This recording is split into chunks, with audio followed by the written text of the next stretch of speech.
Et nous, maintenant, votre programme va s'intéresser à un aspect très important de la vie humaine, la nutrition ou la malnutrition. Alors aujourd'hui, en compagnie d'un expert en la matière, le professeur Cathy Koulibaly-Séraphin. Il est également chercheur en physiologie animale et nutrition. On parlera de entreprendre contre la malnutrition. Bonjour à vous, cher professeur. Bonjour madame. Bienvenue. Bonjour professeur, Bonjour, bienvenue sur notre monsieur plateau. Vous êtes un éminent, comme Alix l'a dit. Aujourd'hui, on parle de malnutrition. C'est quoi? Qu'est-ce qu'on appelle malnutrition? Alors si on parle de malnutrition, c'est qu'il y a une bonne et une mauvaise nutrition. Justement, la nutrition, c'est la science qui permet l'utilisation des nutriments, c'est-à-dire qui sont issus de nos aliments. Lorsque l'on mange, on s'alimente, donc on consomme des aliments qui sont transformés par notre organisme et qui sont utilisés par notre organisme pour fournir de l'énergie qui nous permet de vivre. Des fois, on doit donc couvrir des besoins. Des fois, ces besoins sont trop peu couverts, des fois, ils sont trop couverts. Donc, on a une malnutrition par excès et une malnutrition par déficit. Et on va décortiquer dans quelques instants le sujet, le temps pour nous de caler le jingle.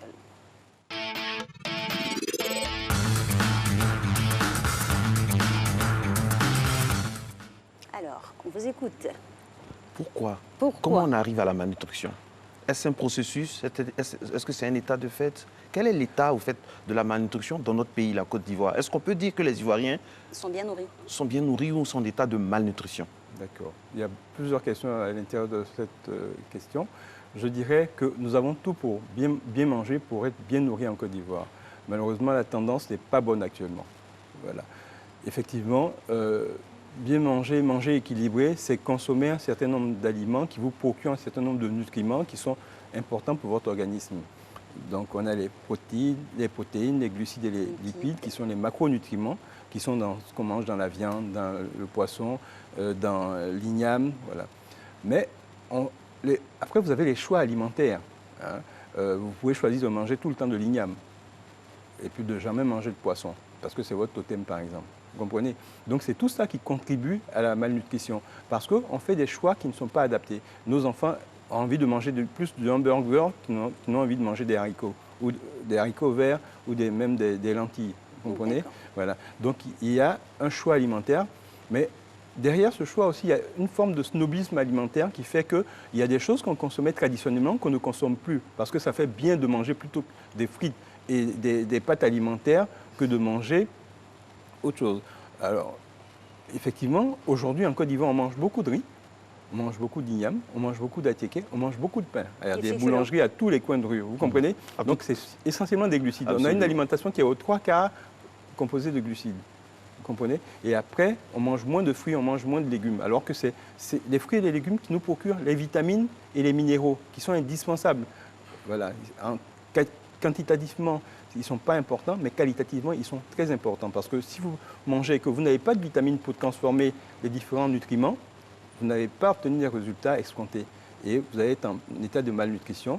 Et la malnutrition couvre, comme je le disais, plusieurs aspects.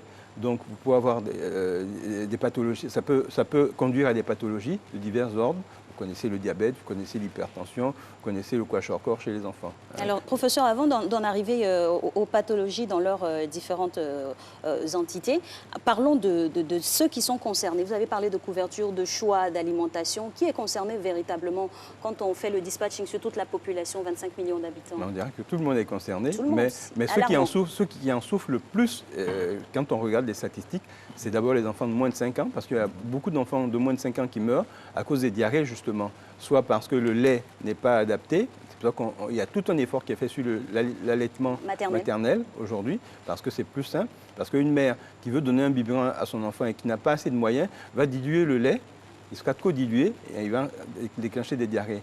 Et beaucoup d'enfants de moins de 5 ans meurent de maladies diarrhéiques. Voilà, les pédiatres vous le diront. Ensuite, il y a les mères qui sont anémiées, justement parce qu'elles ne mangent pas assez. Quand vous avez une grossesse, vous devez nourrir deux bouches. Et donc, vous devez manger mieux que d'habitude. Or, justement, en milieu rural, justement, les mères mangent moins. Donc, déjà, le milieu rural est plus touché que le milieu urbain. Mais quand vous regardez, le milieu périurbain est plus touché que le milieu urbain. Hein. Alors, Donc, ça fait peur, hein, ça fait peur. Comment se manifeste la malnutrition? À quel moment on peut dire que oui, là, on est dans un cas concret de malnutrition, que ce soit pour un enfant de moins de 5 ans ou pour un senior de plus de 65 ans? Alors, le drame, c'est qu'il y a ce qu'on appelle la faim cachée. Vous avez des types de malnutrition que vous ne voyez pas tout de suite. Un enfant qui est anémié, ça met du temps pour vous observer. Alors, c'est à la faveur, par exemple, d'un palu ou d'une grippe, il va s'affaiblir. À ce moment-là, quand on va consulter, on se rend compte que le tableau clinique est vraiment important parce qu'on aura fait des dosages qui vont montrer que la ferritine est faible. Voilà. Donc, je pense que tout le monde est concerné, mais à divers degrés. Et chez les personnes adultes, le problème il est plutôt lié à l'obésité, la tendance à l'obésité. Parce qu'on mange plus que de raison et puis on ne fait pas assez de sport, on se dépense moins. Et donc on va déclencher des pathologies comme les hypertensions ou le diabète. Voilà. Et puis chez la personne âgée également, il y a une dénutrition parce que quand vous vieillissez, vous avez moins d'aptitude pour manger, les dents ne sont plus en forme, des fois vous vous retrouvez seul, donc vous êtes devenu apathique. Pour les femmes d'un certain âge, si vous êtes seul, vous n'avez pas le courage d'aller faire le marché et de faire la cuisine. Oui, donc vous voyez que c'est des facteurs qui vont aggraver le processus de malnutrition. Donc pour dire que tout le monde est touché par la malnutrition, vous êtes un grand patron, vous n'avez, entre midi et deux, vous n'avez pas le temps de manger, mais vous êtes invité 3 fois dans la journée à des cocktails, vous mangez et le soir encore vous mangez. Vous comprenez que dans les cocktails, ce n'est pas la meilleure nourriture qu'on a. Hein. Oui. C'est très intéressant, c'est très additif, mais ce n'est pas vraiment nutritif. Vous comprenez? Et le soir, vous mangez un peu tard parce que vous avez terminé tard, donc vous accumulez de l'énergie, vous n'avez pas le temps de faire du sport. Et donc ça aboutit à des pathologies qui sont de plus en plus présentes dans notre société aujourd'hui. Alors professeur, vous avez indexé ici hein, la faim cachée ou le comportement même pour s'alimenter pour un individu ou un tel autre. Alors, les choix de s'alimenter, par exemple, pour quelqu'un qui se met à la diète, qui se met au régime, qui se met en jeûne, il se met en danger ou pas? Pas forcément. Je pense qu'il y a des pratiques, si elles sont bien menées, concourent à la bonne santé. Vous savez, dans toutes les religions, on conseille le jeûne. N'allez pas aux extrêmes. J'entends parler de jeûne d'extérieur, il faut jeûner sur... Jeûne sec, sur une semaine. Non, je crois qu'il y a toute une philosophie du jeûne qu'il faut respecter. Il y a des fois du jeûne à eau, jeûne avec des fruits, tout oui, ça. Est-ce que c'est des bonnes attitudes? Oui, il y a des variantes. Tout dépend de votre état de santé, parce que quand quelqu'un est malade et qu'on lui dit qu'il faut jeûner, sans discernement, on le conduit vers la mort. C'est pas responsable. Voilà. On jeûne en fonction de ses besoins. Si vous êtes en surpoids, que vous avez besoin de perdre du poids, vous allez jeûner, mais en stratifiant un peu vos efforts. Donc, vous allez réduire un certain nombre d'éléments qui sont calorigènes, hein, et les étaler dans la journée, mais vous n'allez pas faire un jeûne sec, par exemple. Alors, professeur, il y a un grand débat que nous avons ici depuis l'année passée hein, avec les nutritionnistes. Fruits ou pas fruits? On nous dit 5 légumes, 5 fruits. Moi, avant tout ça, j'aimerais savoir quelle est la différence, excusez-moi, hein, quelle est la différence entre un diététicien et un nutritionniste? Voilà. Ça, c'est un. Et puis de 2, fruits ou pas fruits? Finalement, on fait quoi? On a un grand sourire dans le plateau. D'accord. Alors, la diète, c'est quelque chose de plus global que la nutrition. Okay. La nutrition, comme je vous l'ai défini tout à l'heure, c'est la science qui s'intéresse à l'utilisation des nutriments et donc leur effet sur l'organisme. La diététique, c'est une science beaucoup plus globale sur la qualité de vie. Hein. Donc, c'est faire du sport, par exemple, en plus de l'aspect de nutrition, faire du sport, comme, à quelle heure je dors. C'est l'hygiène de vie, en fait, la diététique. Voilà, c'est plus global. Maintenant, fruits ou pas fruits? On parle de 5 fruits et légumes. Il faut savoir que la notion de 5 fruits et légumes, elle vient d'une enquête qui a été menée en France sur des populations. L'enquête s'était suivie Max avec Serge Esberg. Et là, ils ont identifié un certain nombre de causes de malnutrition et de risques. Et ces risques-là étaient liés à des comportements dans certaines populations qui ne mangeaient pas assez de fruits, qui ne mangeaient pas assez de légumes, qui préféraient, donc je vous dis, des féculents. Et donc, l'analyse a montré que les populations qui consommaient 5 fruits et légumes avaient moins de risques de pathologie. D'ailleurs, on a fait la promotion de ce qu'on appelle le régime crétois, le régime méditerranéen ou du régime crétois, qui est basé sur la consommation de fruits, de légumes et de poissons. Hein. Et en général, si vous voulez, les gens qui mangent bien et qui meurent le plus longtemps, moins longtemps, enfin qui vivent le plus longtemps, s'il vous plaît, c'est les gens qui vivent dans les îles. Vous allez voir, on fait la promotion du régime crétois, des îles de la Méditerranée, d'Okinawa au Japon. Oui. En général, c'est des gens qui ont gardé leurs habitudes alimentaires séculaires. Ancestrales. Voilà, ancestrales. Hein. Et parce que, justement, notre régime alimentaire, c'est l'accumulation d'un certain nombre de savoirs. Voilà. Et malheureusement, quand on change, on a éliminé au cours des siècles ce qui était mauvais pour notre organisme, on a gardé ce qui était bon, et on a vu que c'était bon, mais avec l'ère industrielle, on a trouvé d'autres choses. Avant, on ne mangeait pas tout n'importe quand. Maintenant, on peut manger tout n'importe quand. Vous voyez, je dis toujours... Le cycle des saisons. Avant, on mangeait, par exemple, la sauce graine que le dimanche, parce que c'est là qu'on avait le temps. Mais ou bien la loco à 15h, 16h, en tant que goûter. Maintenant, vous mangez de la sauce graine le lundi, vous mangez la sauce arachide le mardi, vous mangez du riz gras le mercredi. Le riz gras, on le mangeait les jours des fêtes. Vous comprenez? Voilà. Mais maintenant, c'est accessible, donc on mange tout le temps et on ne fait pas assez attention. Donc, on a déséquilibré notre alimentation. Voilà. Et par rapport à l'alimentation traditionnelle, comme je dis, dans tous les peuples, même les Européens, ils reviennent à l'alimentation traditionnelle parce qu'ils se sont rendus compte que l'ère industrielle a apporté des changements qui ne sont pas forcément bons pour la santé. Alors, professeur S a dit qu'il faut adapter son alimentation à son cadre de vie, son endroit de vie, parce que vous parliez à l'instant de l'étude qui s'est faite en France, donc ça concernait sûrement ces personnes-là, avec tous les climats qu'on peut leur connaître. Oui. Et pour nous ici, comment ça devrait se passer pour réguler? Alors, chez nous, pour réguler, déjà, comme je vous l'ai dit, la tendance en Côte d'Ivoire, c'est de manger beaucoup, de consommer beaucoup de féculents. Donc, attiéké, pain, aloko. Il faut inverser la tendance maintenant. Oui, il faut équilibrer en fait.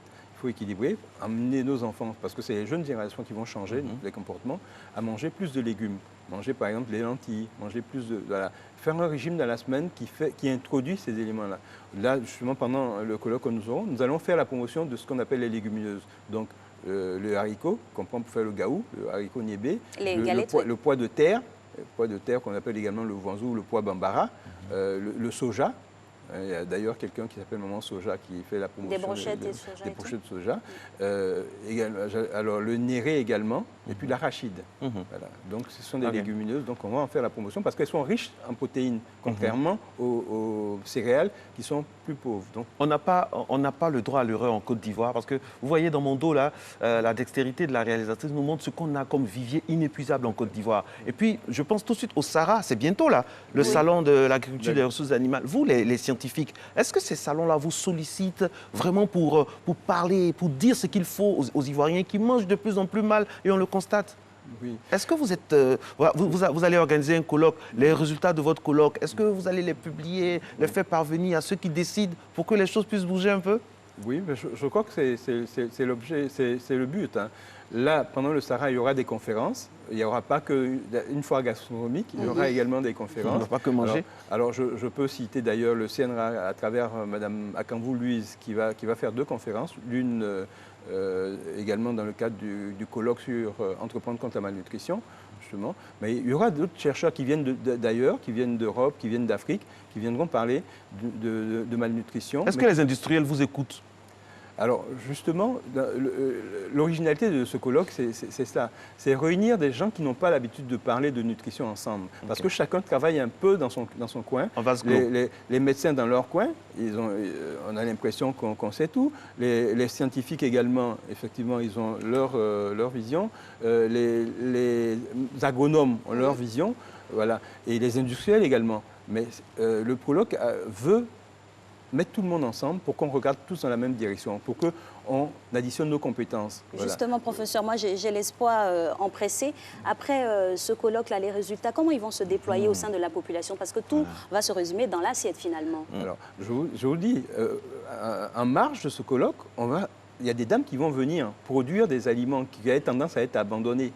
Hein, les valoriser, parce que c'est ça aussi. Comme je vous dis, il y a un snobisme alimentaire qui fait qu'on ne consomme plus, ou on ne veut pas s'arrêter au bord de la route pour acheter des galettes de la dame. Voilà. Alors que donc, il faut faire la promotion, rentrer dans un autre paradigme, trouver le gaou ou les autres aliments, comme on trouve les croissants. Au supermarché, bien conditionné, voilà. Donc, on encourage les dames à cela. Et voilà. La question question de l'hygiène également est importante, je pense. Et la sensibilisation dans les écoles, vous parliez des enfants à venir du changement. Tout à fait. Donc, il y aura des formations à travers les cantines scolaires, à travers le programme national de nutrition. Il y aura tout un travail qui sera fait dans ce sens-là. Alors, ce qui me plaît, c'est que vous avez parlé de snobisme alimentaire, c'est vrai. Là, une fois, Alix et moi, après Matin Bonheur, on cherchait à acheter des tratras. Et on avait honte, on l'avoue, de garer parce que les gens nous auraient regardé. Alors que c'est une fierté, ça devrait être une fierté d'acheter. On nous a fait croire, on nous a mis dans la tête que tout ce qui vient de nos goûters, tout ce que nous on mange en Côte d'Ivoire ou bien en Afrique, c'est pas bon. Ce qui est bon,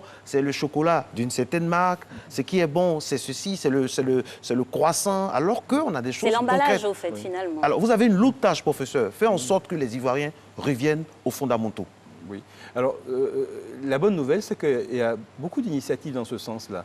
Là, récemment, il y a une dame, Madame Bombo, qui a lancé les goûters de mon enfance. On la reçoit demain. Voilà, donc vous voyez, je t'ai invité, donc on travaille. Et puis, il y a une jeune dame aussi qui fait la promotion, par exemple, de la farine à base de maïs violet de Catiola. Très bien. Vous voyez, donc qui est très riche. C'est bon. Donc, il y a des initiatives que nous essayons d'encourager, parce que des fois, il n'y a pas toujours les éléments scientifiques pour accompagner. Donc, nous sommes disposés pour accompagner tous ceux qui ont envie de faire la promotion de produits, parce que, effectivement, l'une des choses est que ce soit disponible, mais l'autre est de rendre accessible. Parce que l'un des problèmes, enfin, les problèmes de la malnutrition sont basés sur 4 piliers. Donc, il y a le problème de la disponibilité, le problème de l'accessibilité, le problème de l'utilisation, parce que ça peut être disponible, ça peut être accessible, mais si vous l'utilisez mal, justement. Voilà. Et puis après, il y a le problème de la fréquence. Justement, voilà. Professeur, pour que ces actions-là portent, il faut qu'au niveau intrinsèque, au niveau de chaque famille, des petits comportements, des micro-comportements, des attitudes puissent naître, comme tout à l'heure avec notre consultant de l'espace vert qui nous parlait de comment préserver l'eau. À ce niveau-là, quelle devrait être l'attitude de chacun au sein de sa maison? Commencer déjà à changer le menu, de quelle sorte? Alors déjà, que les mamans soient formées. Parce que si... Elles sont formées où? Par qui? Et pourquoi les mamans seulement? Ce n'est pas une affaire de tout le monde? Les hommes aussi n'ont pas le droit? Alors, il faut dire que dans notre culture, généralement, ce sont les mamans qui font professeur, à manger. Professeur, en 2018, 19, professeur. Je suis parfaitement d'accord. Vous nous invitez après chez vous? Vous êtes au fourneau? Alors, monsieur Gouvoy, je suis parfaitement d'accord. Moi, j'aime bien faire la cuisine quand j'ai le temps. Voilà. Donc, j'encourage les papas également. Voilà. D'ailleurs, c'est une tendance. Pendant la fête des pères, il y a des papas... C'est toute la famille. La fête des mères, il y a des papas qui font la cuisine. C'est plus sexy. Voilà. Donc, non, je crois que sans sexisme, on va dire qu'il faut changer les comportements. Franchement. Et tout le monde, même les enfants, sont appelés. Ils peuvent influencer les parents aussi. Aujourd'hui, il y a les enfants qui vont sur Internet. Oui. Si vous regardez, il y a de nombreuses émissions. La cuisine est mise en valeur à travers la télévision. Et donc, tout le monde s'intéresse maintenant à ce qu'ils mangent. Nos cantines scolaires, il faut qu'on en parle, professeur. Oui. Alors, nos cantines, nos fameuses cantines scolaires. Des cantines scolaires a répondu. Elle sera représentée à ce colloque-là. Bien, merci. Pour mettre en application aussi tout ce qui sera dit. Oui. Alors, également, une des choses... Alors, on a le Conseil national de nutrition qui s'est mué en CONAPE, Conseil national pour la nutrition et l'alimentation pour la petite enfance, qui également travaille dans ce sens-là, qui fédère un peu toutes les énergies et qui est en train d'orienter les choses avec le programme national de nutrition. Et je pense que en Côte d'Ivoire, on a ce qu'il faut pour faire changer les choses. Maintenant, la difficulté, c'est sur le terrain.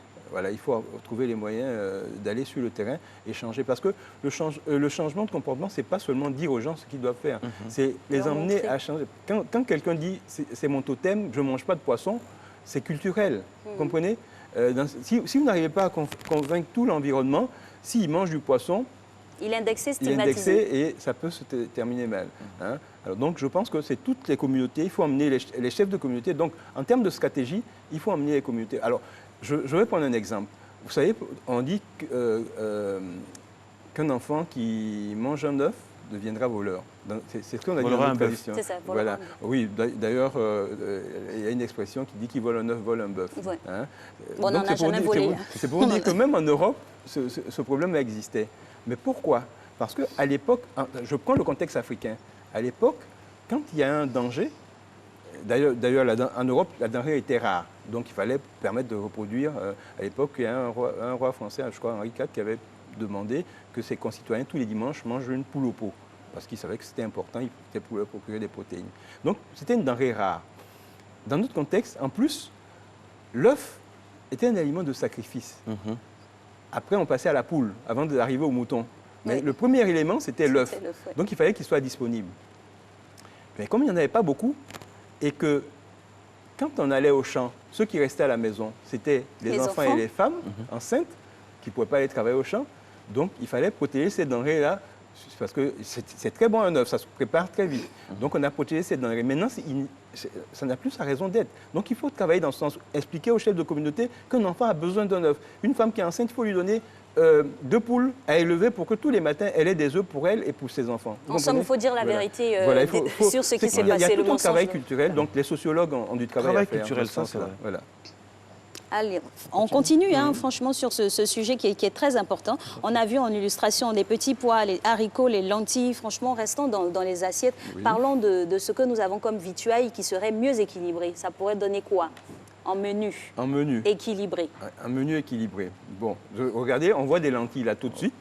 Donc, au moins 2 fois par semaine des lentilles. Parce que, en plus, ça apporte du fer. Vous savez qu'il y a une très forte tendance à l'anémie chez les enfants de moins 5 ans et chez les femmes enceintes. Plus de 50% des femmes enceintes en Côte d'Ivoire sont anémiques. C'est inquiétant. Voilà, 52% je crois exactement. Donc je pense déjà consommer des produits qui apportent un peu plus de minéraux, voilà, les lentilles. Et puis ensuite réduire tout ce qui est gras, parce qu'il y a une tendance au gras, réduire tout ce qui est sucré, parce que également le sucre est addictif, donc on va manger plus des glaces, on va manger plus de bonbons, voilà, pour les enfants. Donc, et puis ensuite réduire le sel également, parce qu'on a tendance à consommer de plus en plus de sel. Donc réduire ces paramètres-là et faire la promotion donc, de produits tels que les aubergines, par exemple. Vous savez, l'aubergine violette, ça se consomme très bien. Voilà. Les haricots, c'est vrai, c'est des produits de saison, mais ce n'est pas difficile à produire, on trouve. Et puis même le chou, savoir préparer le chou, il est disponible en Côte d'Ivoire, j'ai observé, mais on ne sait pas le préparer. Contrairement, par exemple, aux pays comme le Mali ou le Burkina, qui sont des pays un peu plus arides que nous, mais qui savent consommer les légumes et les préparer. Les Asiatiques, d'ailleurs, aussi savent bien préparer les légumes. Si vous allez dans un restaurant asiatique, les légumes, ils sont cuits à la vapeur, ils sont agréables, ils sont croquants. Pour garder tous les nutriments. Alors que nous, on fait cuire longtemps nos aliments. Et si on perd les principes actifs. Alors, professeur, cela m'amène à la question. Il y a une tendance qui dit qu'il ne faut pas se prendre la tête. Quand vous avez un menu de base, il faut l'améliorer progressivement.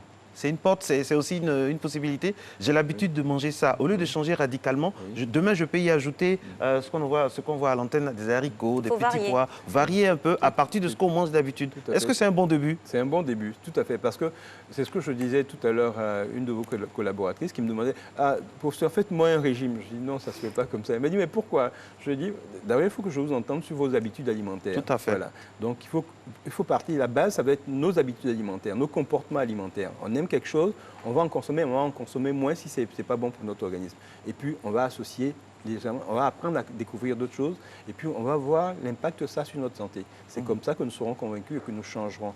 Mais si on nous dit, on veut nous imposer un changement, on va se cacher pour continuer dans nos travers. Justement, parlons du colloque. Il est ouvert à la population et il se déroule où? Alors, le colloque a lieu à l'intérieur du Sahara. Le Sahara commence le 22, qui termine le 22 novembre pour se terminer le 1er décembre. Mais le colloque est sur 2 jours, le 25 et 26, donc lundi et mardi prochain. Et il est ouvert normalement à tout le monde, mais il faudra des cartes d'accès. Et c'est ceux qui sont inscrits. Généralement, il y a beaucoup d'universitaires, il y a quelques industriels. On a invité beaucoup d'étudiants également, de nombreux étudiants. Voilà. Mais sinon, il est ouvert à tout le monde. En tout cas, la brèche est ouverte pour pouvoir réguler son alimentation et réajuster tout ce qui se passe dans nos cuisines. Merci à vous, professeur, et puis bons travaux pour votre colloque. On aimerait saluer aussi tous vos amis de la Fondation Avril et tous ces professeurs et tous ces scientifiques-là qui réfléchissent pour que dans nos assiettes, on ait de bonnes nouvelles. Merci infiniment. Matin Bonheur se poursuit pour le dernier